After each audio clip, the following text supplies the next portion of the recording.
Hello everyone, welcome to a new chess video.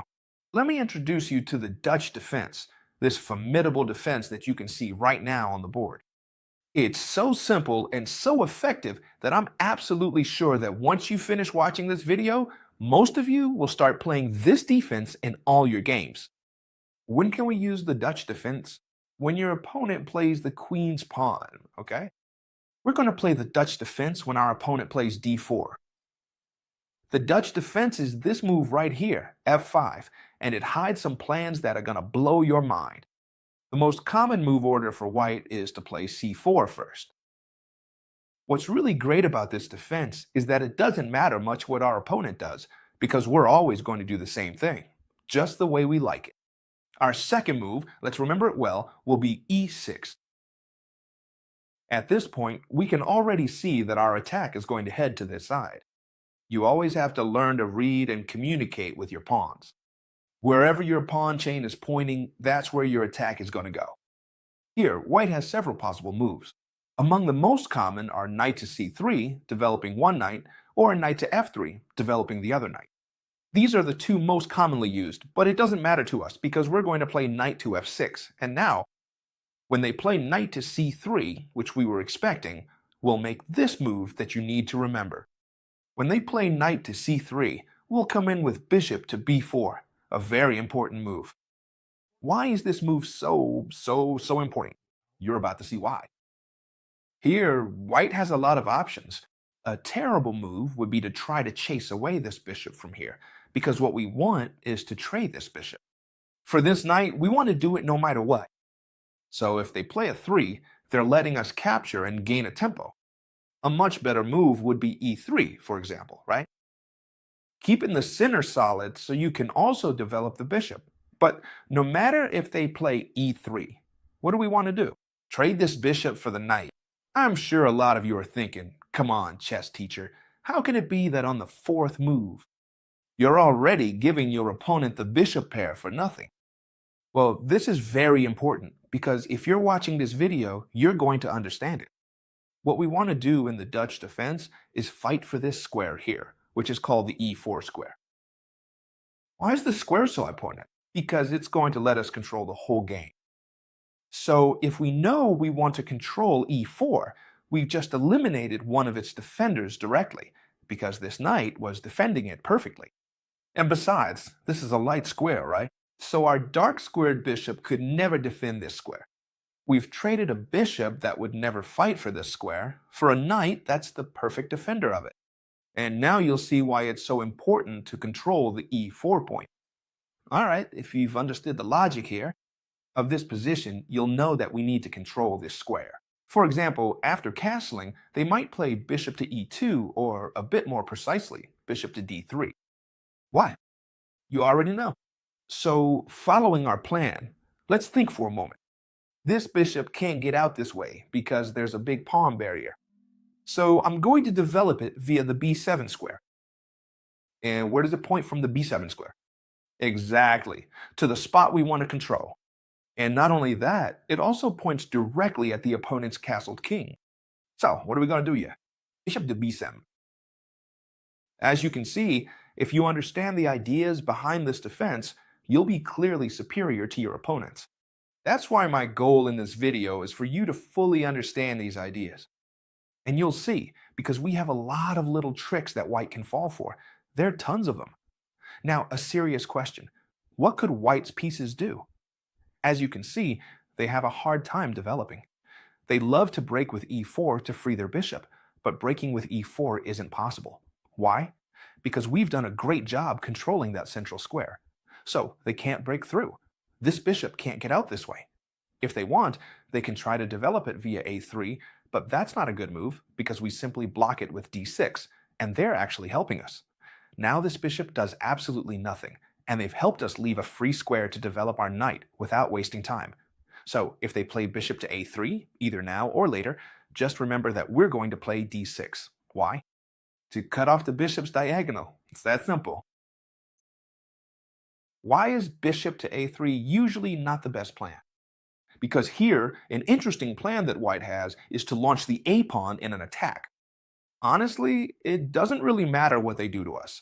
For example, if they try to jump toward the center, we should apply the d6 logic, which would just make this knight retreat again.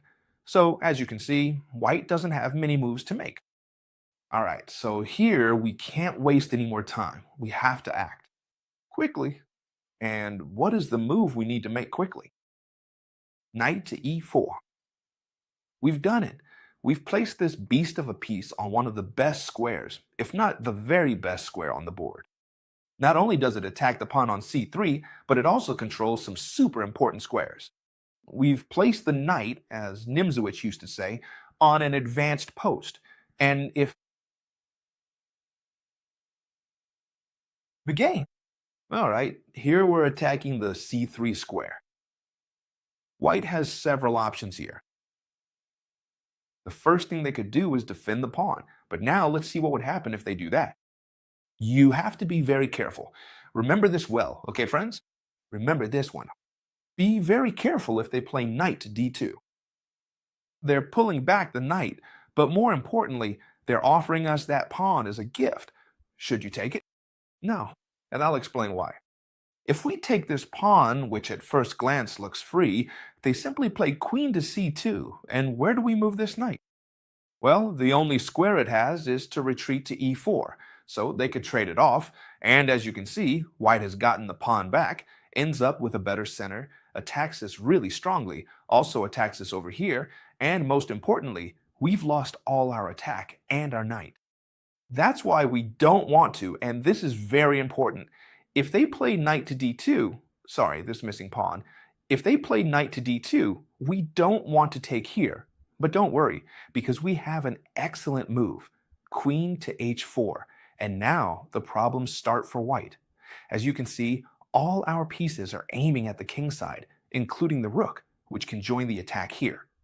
There are two typical moves, the two that people always play against me, and both of them lose.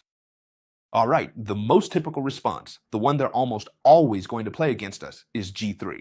They're threatening our queen. This queen here is really annoying, and since we're not threatening anything, they try to chase her away, so we leave. But here, my friends, we have an incredible move. What is that move? Instead of moving the queen away, knight to g5, spectacular. They can't take our queen because then comes one of the most beautiful checkmates I've ever seen in my life. Knight to h3, checkmate, since this bishop cuts off any possible escape for the king. So here, if the queen attacks us, knight to g5, this queen can't be captured. But it's not just that the queen can't be taken. Be careful, because against almost any move, we have knight to h3, which in this case would again be checkmate. Let's see, this move here, queen to h4, which is very good. It's not possible to drive this queen away with g3. Very good, Chasticher. It's not possible to drive the queen away with g3. So what are we threatening? Actually, we're not really threatening anything here. You're absolutely right. This queen is aiming here, but no one else is targeting this spot. That is, the only real threat we have now is to take on c3. Now it would be possible because this queen is supporting the d4 square, so if we took here, queen to c2 would already work for us because we could retreat and this square would be very well defended. So here, what are the white pieces going to do? Always defend the c2 square. And if they don't do this, it's because they drive our queen away. But here, again, we've won the game. I'll explain how to checkmate in this position because it's simple. You just need to pay attention. We're simply going to let this bishop come in by first exchanging this knight, thus opening up the whole diagonal for the bishop. All right, and now, Chestnutcher, it seems like we've run out of attacking options. The queen is targeting the dark squares, the bishop is targeting the light squares. It doesn't look like we're going to checkmate here. Well, remember this spectacular bombshell move. Look, I really love this opening. I'm telling you honestly. Leave a like if you want more videos about this opening, because I truly love it. Bishop takes on g2 ends up being a decisive move.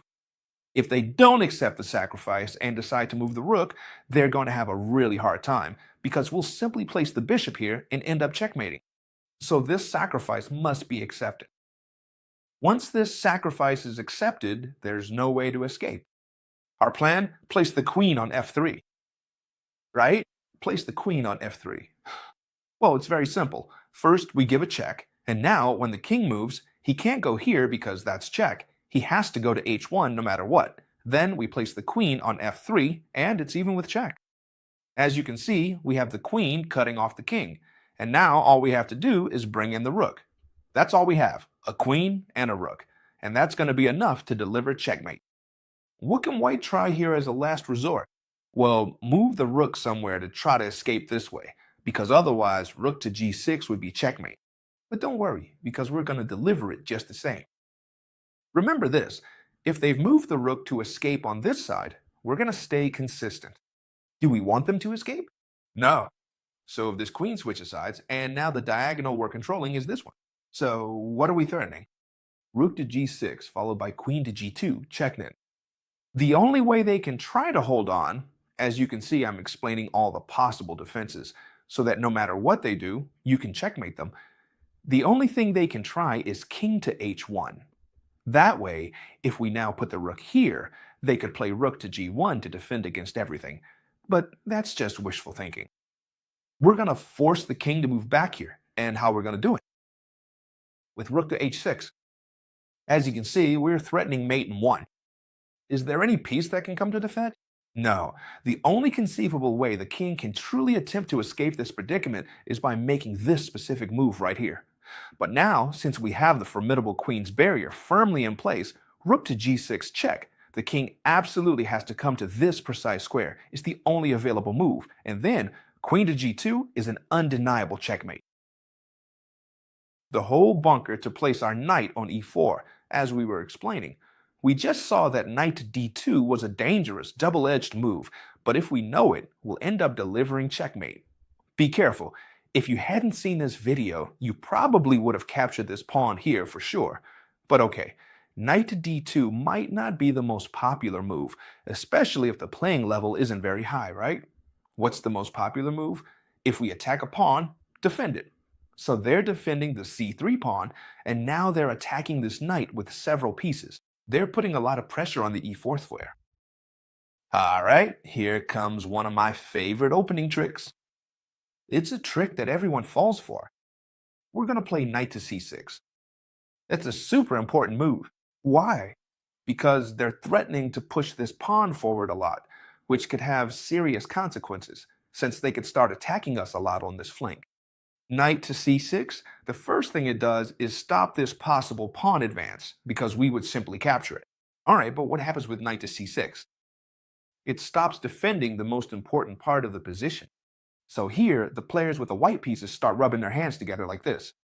I've managed to win a pawn on e4, because look how many pieces are attacking it. 1, 2, and how many are just defending the pawn. So here, white says, well, I'll just capture this knight. Bishop takes on e. Pawn takes and queen takes, they've managed to win a pawn. And not just any pawn, but the most important pawn in the position. But this is a serious mistake, my friends, because now we're going to pin the queen with a discovered attack by playing knight to h5, gaining a tempo. Alright, the queen has to move back, but be careful, because we're threatening this pawn.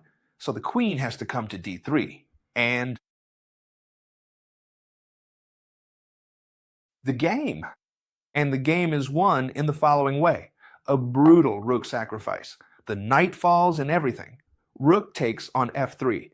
We've won a whole piece, so they have to capture. And then simply the queen and bishop will deliver checkmate. Queen to g5, check, the only move, king to h1, and now bishop takes on f3, checkmate. So we know that we should play knight to c6, remember this well, to prevent them from advancing here. And to put a little pressure on our opponents, right? So that they capture this knight on e4. Many of you will say, but it's as simple as cutting off the diagonal and then capturing this knight. And be careful, this looks really good, and in fact, it's been played against me many times. But it's simple. Let me explain. Even if they don't fall for your little tricks, you can keep up the pressure and win the game anyway. For example, what is attacking our knight? What's our plan? Well, we move it away. For now, we're not threatening anything, but our opponent could capture this knight here and win the pawn. Don't worry, because our attack is much stronger than the pawn. Queen to e8, a move that will always work for you, because when you can't break in through the dark squares, you swap the queen. The queen is very flexible and will come in through the light squares. And be careful, because here I often see some really serious mistakes. For example, this queen is vulnerable to discovered attacks, so a very interesting move could be to bring the queen over here. Right now, that wouldn't be possible, because we'd be facing a fork. So, well, bring the queen over here, for example. But that doesn't matter to us, because our rook, our bishop, our queen, everything is well positioned to win the game. Let me explain. Here, we could already win directly with this. We attack the rook, and now we attack the queen. This is a typical maneuver with this knight when they decide to push the d5 pawn, because it leaves us this great square for our knight. We attack the queen, and here we've already won the game. How do we win a game? Let's see, I'm going to try. If you want, you can pause the video to see who gets the move right. I'm going to give the solution right now. Here's the solution. Rook takes on f3. Once again, the rook comes to the rescue, winning the game. Why? Because now d6 isn't checkmate, but it's check, and we win the rook because it's the classic double attack. So here we would win the rook, and we'd probably already have a strong enough advantage. Plus, the king is very exposed, so we could also bring in the bishop to win the game. This bishop can't move either, because then we capture the other rook. Don't tell me the Dutch defense doesn't hide some brutal attacks. It's also very possible that instead of developing the bishop to d3, they develop it to e2. The plans are very similar. The good thing is that if you remember the ideas well, you're going to win a ton of games. Pay attention to this. Castle, castle. Our opponent can play, for example, a 4, a typical attacking plan that, be careful, is very dangerous if we do not know how to stop it. But of course, since we know how to stop it, there is no problem. Knight to e4, an extremely important move that we are always going to make. That means if it occurs to you to play knight to e4, you have studied this video well, or any video about the Dutch defense. Okay, very good. Here we are talking about this pawn. Well, it should be defended. The most logical move is rook a3. Very good. Whenever they play a4 against us, what are we going to do? Knight to d6. We have decided that this attack is not going anywhere with knight to d6. Now, they cannot even exchange this knight with the bishop, because now the bishop is not even attacking the knight. But be careful, because here it is also very good. How should we continue? Well, look, here the star move we are going to make is the following. Our idea is to play knight to a5, a fantastic move. Why? Because this knight on a5 is very well placed. Do you remember what I told you? We've exchanged the bishop for a knight on move 4. Why do you do that, chess teacher? Well, look, thanks to all these weaknesses, the knight here attacks this square. It also attacks this other square in many cases. We can also put pressure with a6, and most importantly, who is going to kick the knight out of here? No one can. So this knight is very well placed. For example, if here they decide to play bishop to bishop to a3, excuse me, you don't even need to play d6. You could go straight for rook to h6. That's a move that will always work for us, as long as we can bring the rook over on this file here. And if they play bishop to a3, we can play rook to f6. A very good move. Very nice. Now, what happens if, for example, they play, let's say this one. Let's play this, we play this, and now they try to exchange this very strong knight we have on e4. Very good move. Well, suddenly, all we have to do is the following. We capture here, and now we would have a fork. We'd be winning the queen and the rook, just like that. That's why, right now, it's not possible to try to exchange this knight here. And a lot of you will say, Chesterker, that's an easy fix. First, before all that, I play knight to d2, so you can't make any progress. In other words, for example, before you move your knight over here, I try to exchange the knight. Would that be possible? Yes, but don't worry, because it's really simple, okay? It's very simple. Knight takes, queen takes. We place the knight here, threatening a fork. The queen has to come to defend. And now, what are we going to do? Well, we have multiple possible moves. If they attack our rook first, you already know. This comes over here. It's not rocket science. We threaten the fork, it comes over here. It's just about understanding the ideas, but you should know that this game is pretty much already won. Alright, now they've moved over here, so what we're going to do is try to launch a checkmate attack. We attack with the rook, we want to bring in the queen, we want to bring in the bishop. This looks dangerous. And here, you definitely have to make a decision. The queen is coming in here with some pretty drastic consequences. So here, playing g3 is very tempting. It seems like it defends everything. It stops the queen from coming in. It's true that it opens up this bishop, but well, afterwards you can defend everything just fine, or even do this to defend, right? But no. Here, we've already won the game with a fabulous move. Look, I'm just explaining attack plans here that you can use in all your games. The queen comes in through h4, sacrificing herself completely. Queen to h4, double exclamation mark. What a great move. It threatens checkmate in one. The only way to save themselves is to capture this queen, but even then they can't escape, because thanks to our bishop and our rook, we're gonna give check, and the king is stuck.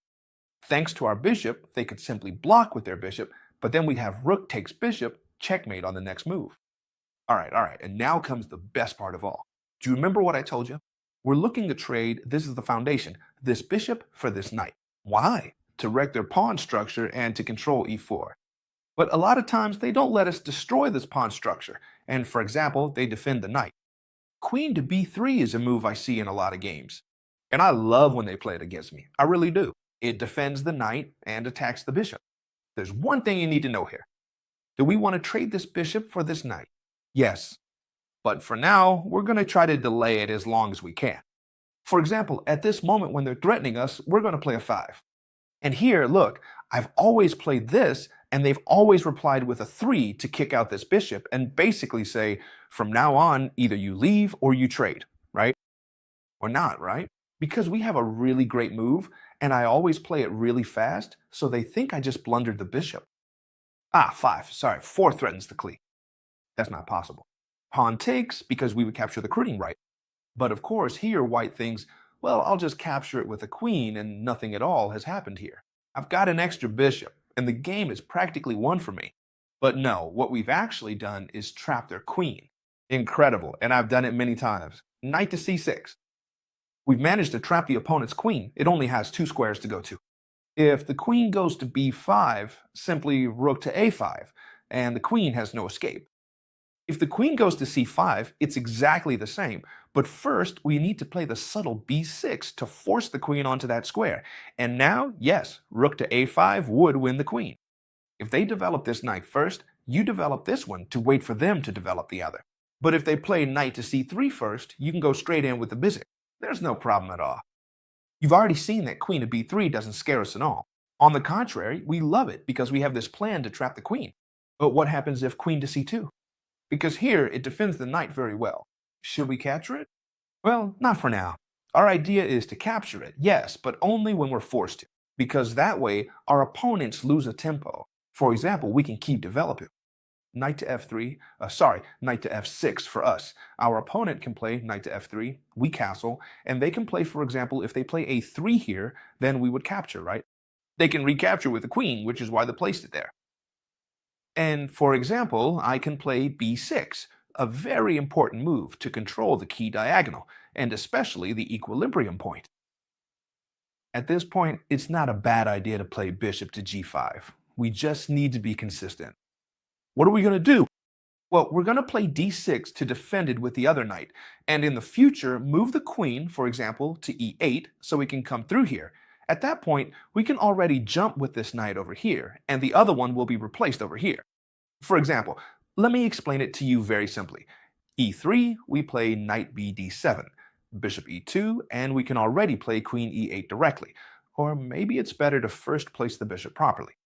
Now, yes, queen to e8, and whatever our opponent does. For example, just making something up, an attack on the queen side. We could already come through here, and we'd even be threatening the queen and also the bishop. Thanks to what? Thanks to the fact that the other knight has come to help. So remember this well. When this knight gets pinned by the bishop, the other knight comes to help, and the plan is the same. Jump to e5.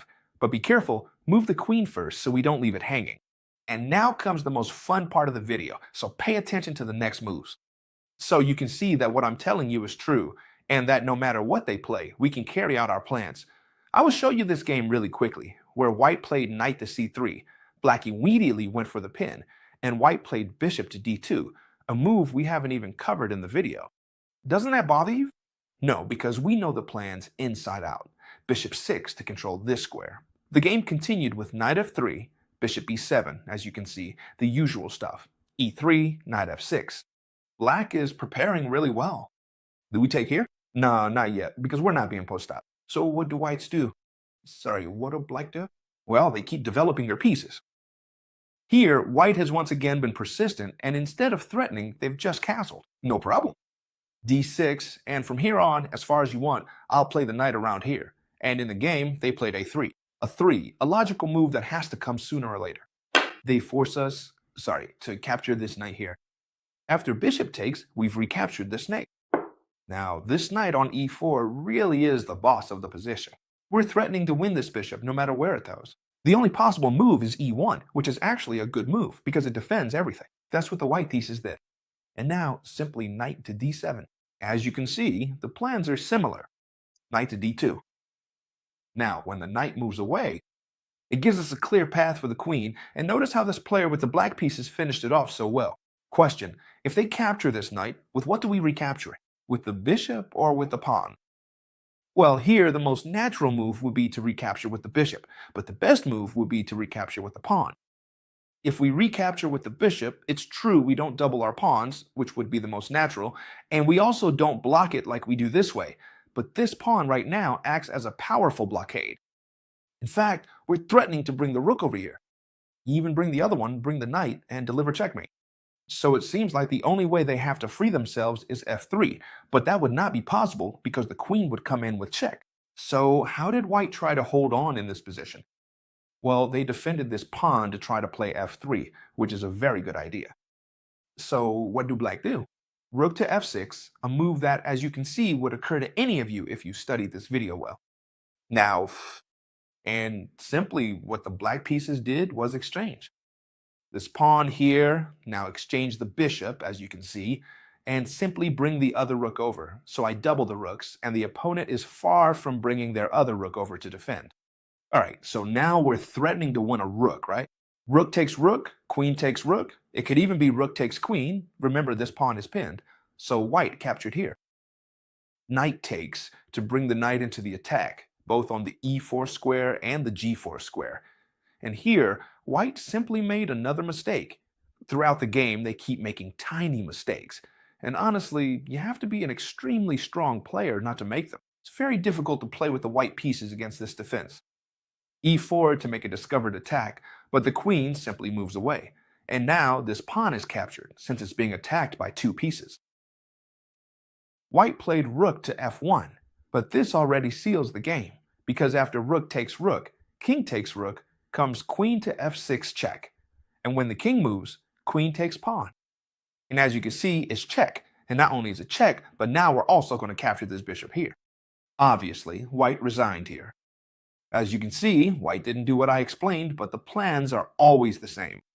If you like me showing you a real game on how to apply the opening or defense at the end of each video, let me know in the comments.